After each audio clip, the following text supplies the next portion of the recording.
अध्यक्ष गुरुजी वर्गाने माझ्या बालमित्रांनो, आज मी तुम्हाला संत गाडगे महाराज यांच्याविषयी काही दोन शब्द सांगणार आहे. ते तुम्ही शांतचित्ताने ऐकून घ्यावे अशी माझी नम्र विनंती. संत गाडगे महाराज यांचा जन्म शेंडगाव येथील वराडात कुटुंब झाला. गरीब कुटुंबात झाला.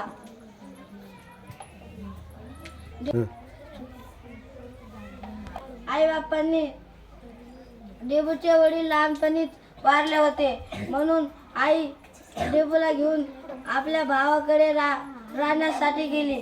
मग डेबू जे काम आपल्या हाताला लागन मी ते अगदी स्वच्छ व सुंदर करीन. डेबू ज्या समाजात तो वागत होता तो समाज डेबूला आवडत नव्हता. तो समाज डेबूला आवडत नव्हता.